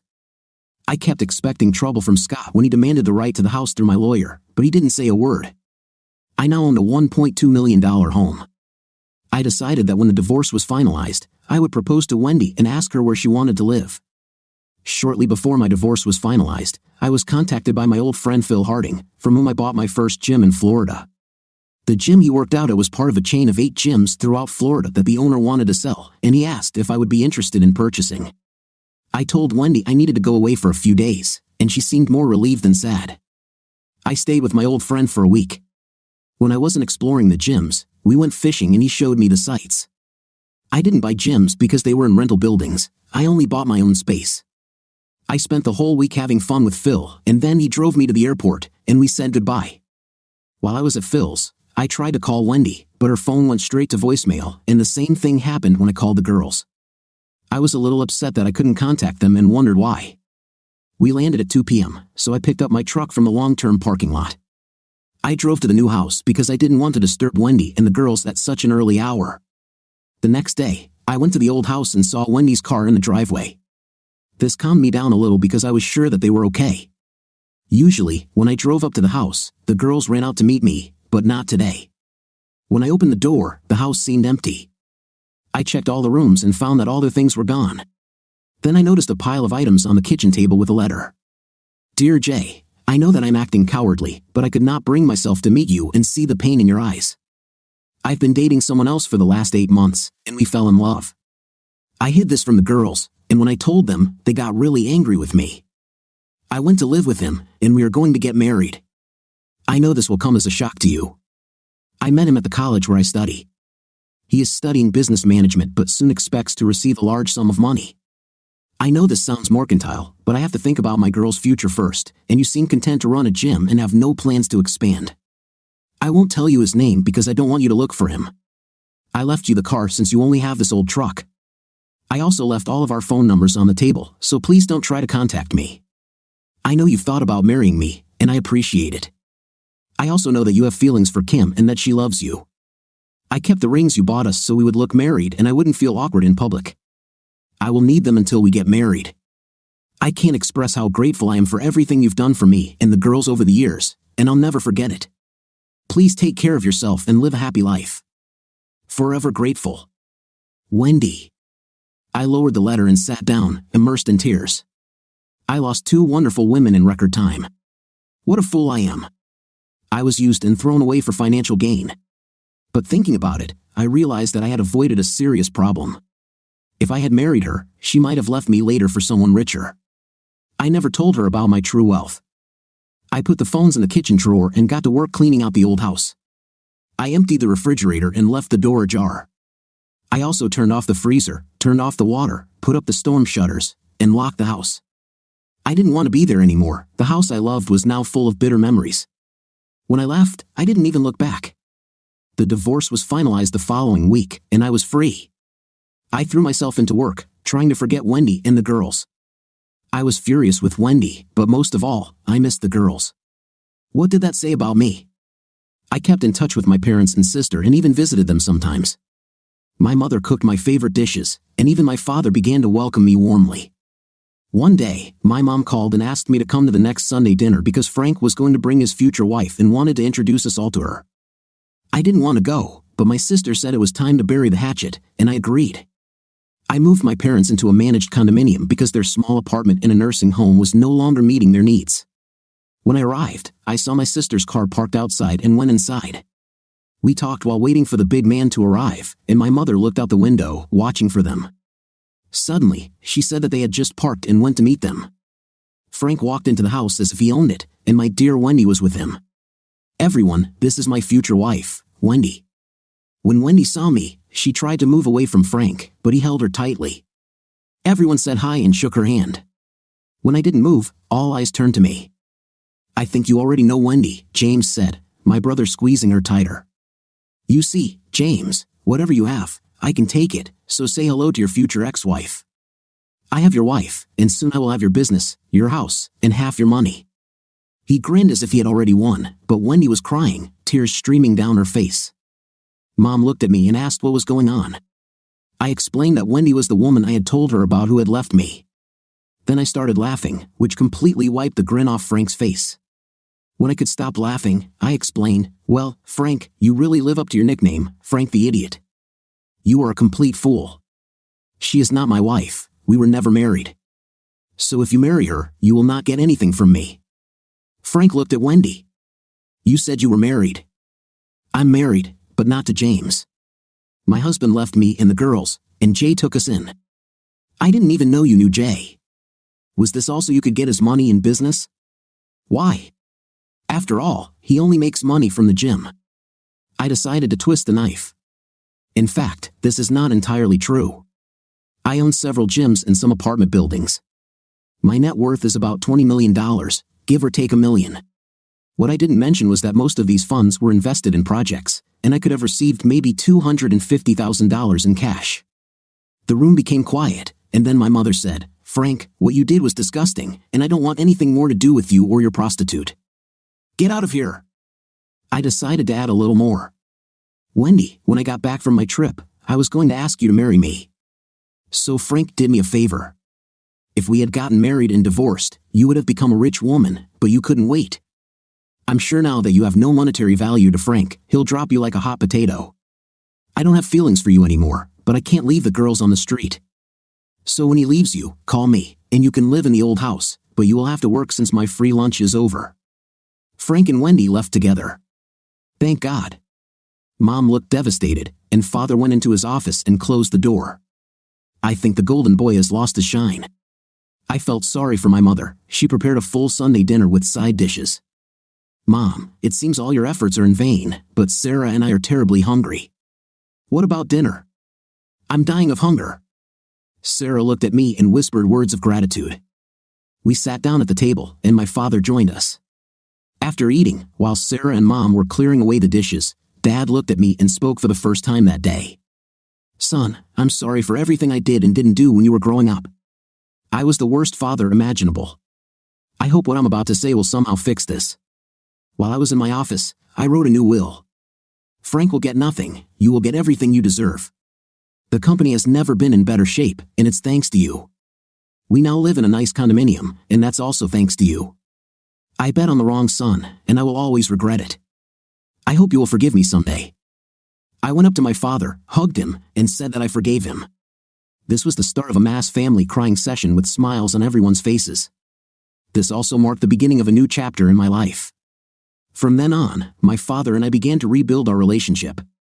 We fished together and even caught a few fish. Now I lived in the new house full-time and only drove past the old house to look after it. One night while I was sleeping in bed, there was a loud knock on the front door. I looked at my watch, it was 2:30. Damn it! I got out of bed. I picked up my phone, turned on the security software, and selected the front door. Kim stood there with Darren in her arms, and Miss Bland stood behind her with a bag. I rushed down to open the door. Kim pushed past me, followed by Miss Bland, almost tripping over the bag. She put the bag on the coffee table and dragged me to the kitchen. Mr. Price, I'm sorry for our sudden arrival, but we had nowhere else to go.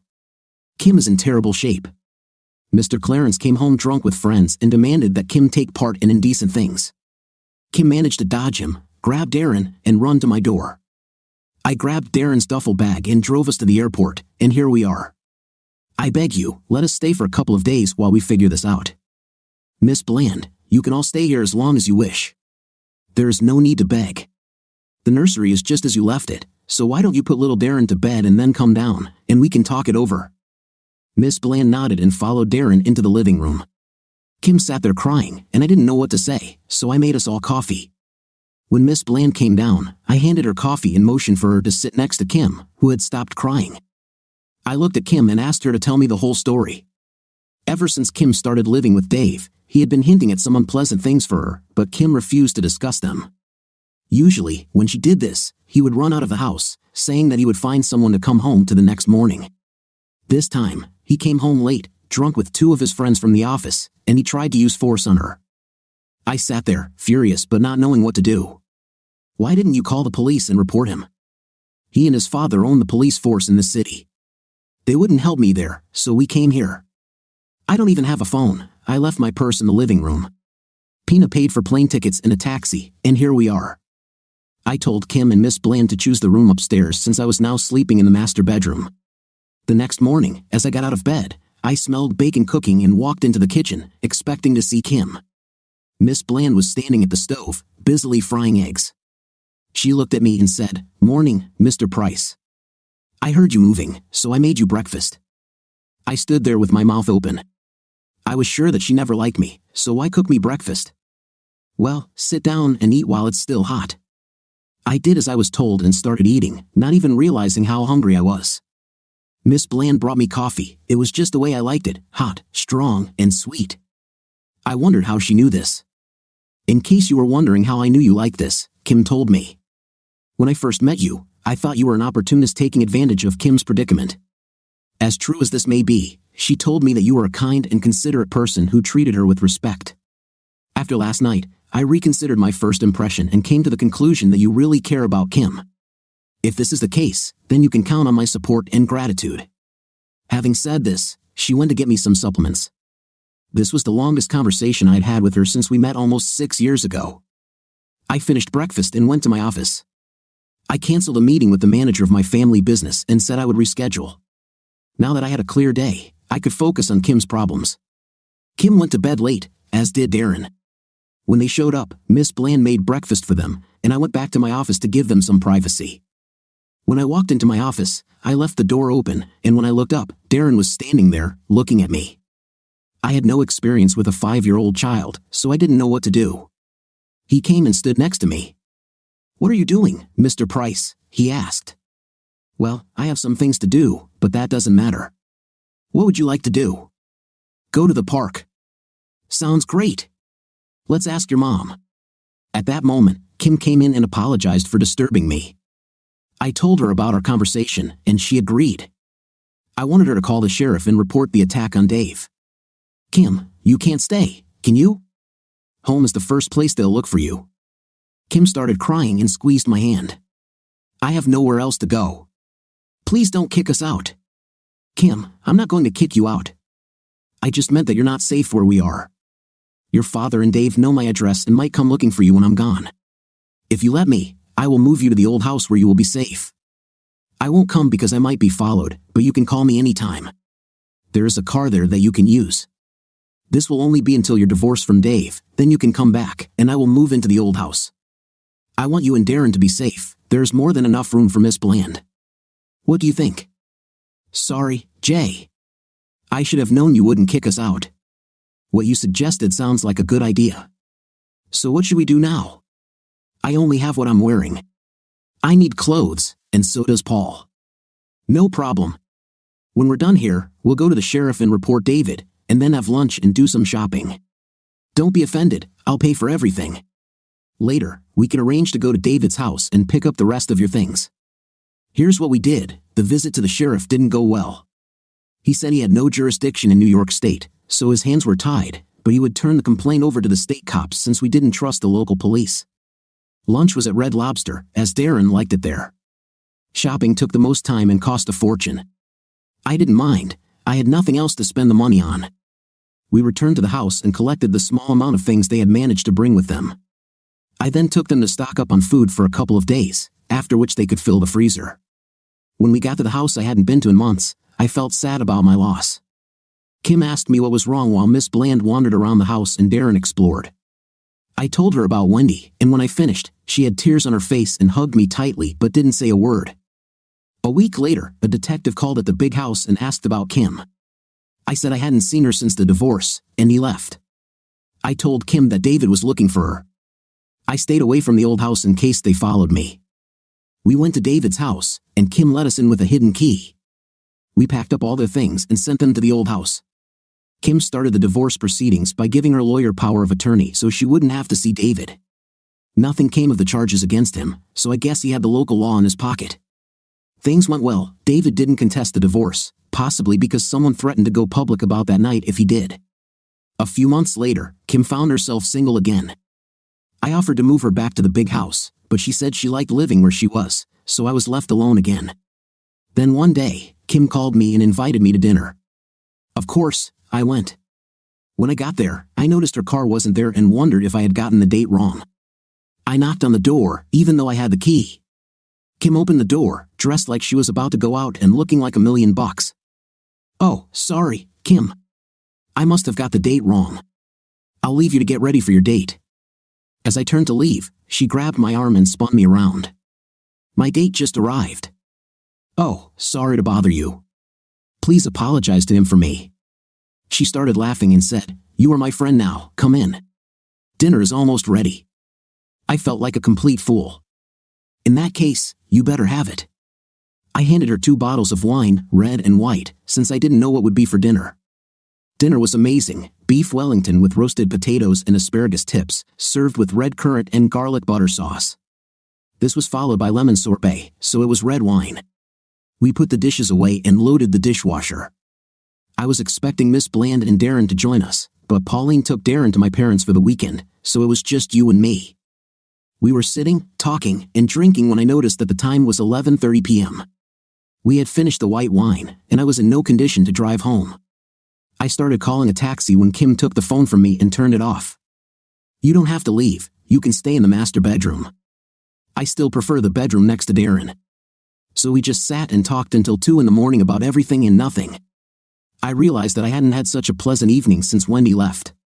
I also realized that it no longer hurt me to think about her. By this time, we were both trying not to yawn, so we decided to call it a day. When we said goodnight, Kim gave me a short kiss. She went upstairs to her bedroom, leaving me in need of a cold shower. I went to the master bedroom, took a shower, climbed into bed, and fell asleep almost instantly. Sometime later, Kim came to me. When I woke up in the morning, she was no longer there, so I took a shower and went to the kitchen. Kim stood at the stove, surrounded by food. "Okay, you're up. I can start breakfast. What would you like? What about the same thing as last night? You'll need your energy later, kid. We have all day." And that's exactly what we did. 3 months later, I asked her to marry me, and she accepted. Her father was beside himself with anger. He had gone to great lengths to secure her future with David, and now she was marrying a man with no prospects. He didn't know what I did for a living or how successful I had become. Her mother, on the other hand, welcomed me into the family with a big hug and whispered, "I hoped you two would end up together. I saw that you were meant for each other even if you couldn't." She then kissed me on the cheek and walked over to Kim and did the same. 3 months later, we became husband and wife. We lived in the old house with Miss Bland and Darren, who was now doing his best to wear Miss Bland out. When I started paying attention to Darren, he responded well. I think he was missing male company. I would come home, and he would rush into my arms and demand that we play with his cars, catch a ball, or whatever else he wanted to do. I hadn't heard from Wendy since we met at my parents' house. She didn't accept my offer of a place to live, and I hadn't heard from her or my brother. So it was a complete shock when Kim called me and asked me to come home as soon as possible but did not tell me why. I didn't have anything urgent, so I went home. When I opened the door, I was stunned. Karen and Kirsty were sitting on the sofa. I looked at Kim, and she motioned for me to join her in the kitchen. Darren and Miss Bland were nowhere to be seen. "Jay, I wanted to talk to you first before Karen told me everything. I asked you to listen to her before you jump to conclusions. Will you do that for me?" "Of course, honey. I don't blame them for what their mother did. They should have done what they were told." I then spent the next hour talking to the girls, mostly Karen. As I suspected, as soon as Frank found out that Wendy was not my wife, he dropped her and the girls like hot potatoes and disappeared. He told her the house belonged to him, but it was a rental property, and they were 2 months behind on their rent. She was evicted again, but this time she went to live with her sister. While living there, her ex-husband returned, and she moved back in with him. Karen said they left the house and didn't come back for a week. Karen was 18 years old and an adult, and when their parents didn't come back for over a week, she packed some things and hitchhiked to my place. She begged me to let them stay, but I explained that she could stay, but Kirsty was still underage. I called the sheriff's department and reported the children's arrival. They said they would send someone from child welfare. While we waited, Miss Bland made them something to eat, and they ate as if they were hungry. When the child protection officer arrived, I took him into the living room where the children were and left them alone. An hour later, the employee asked me to join them. She explained that since Karen was 18 years old and considered an adult, she could take responsibility for Kirsty if she had a place to live. I asked her to give me a minute to talk to my wife. I thought I knew what the answer would be, but I still had to ask. When I asked Kim if they could stay with us until their mother was found, she insisted that was exactly what we should do. When I told the employee our decision, Karen nearly knocked me off my feet when she jumped into my arms. The employee thanked us and said she would come again in a few days and then left. We only had one unoccupied bedroom, and it only had a double bed, so the girls had to sleep together. Kim took them to their room so they could get ready for bed. Karen could have stayed up, but she didn't want to leave Kirsty alone, so she said goodbye and went to bed. Karen only packed a few things in her backpack, so Kim took them shopping the next day. I took the day off to be there, and while they were away, I hired a private investigator to try to find Wendy. When they returned with a dozen bags full of absolutely necessary items, I had another surprise for them. When Wendy left, she left their numbers, and I didn't think to cancel the contracts, so they were still active. I gave them their old phones and told them to call their aunt and tell her where they were. The sleeping arrangements weren't ideal, but I thought it was temporary, so I left it as is. Over the next few weeks, it became clear that the girls would be staying with us longer than I thought. We couldn't move into a bigger house since I was renting it out, so I started looking for another solution. After discussing everything with Kim, we came to a decision about Miss Bland. She was no longer needed as a nanny since Darren was now in primary school. We asked Miss Bland to sit down with us to discuss her future. When she sat down across from us at the kitchen table, she looked me straight in the eyes and said, "I have been afraid of this for a long time. Darren doesn't need me anymore, and now you need more sleeping places. I understand, and I have already sent my resume to an agency looking for another job. In the meantime, I'm looking for a cheap apartment, so I'll be out of your way soon. I really enjoyed working for you both, but all good things must come to an end, so I'll be leaving soon. All I ask is that you give me a recommendation." The latter was said with tears in her eyes. I looked at Kim, and she was crying too, so I spoke for both of us. "Miss Bland, I don't know where you get these thoughts, but the last thing we want is for you to leave. We hope that you would stay with us as long as you wanted. Now you are part of this family. We wanted to talk to you to tell you that you are indispensable to us and to see if you feel the same. If so, I suggest building a 2-room apartment over the garage so that you have your own space. In return, I want you to be our housekeeper. You will be paid the standard rate plus 20%, with the usual benefits such as paid time off and a pension plan. What do you say to this?" Miss Bland burst into tears and said, "God bless you both. You have made me the happiest woman in the world. Thank you very much. I was afraid to part with little Darren. Now I can see him grow up and become a man." Kim hugged her, and I went to get coffee. When I returned, they were still hugging, so I went to my home office to work.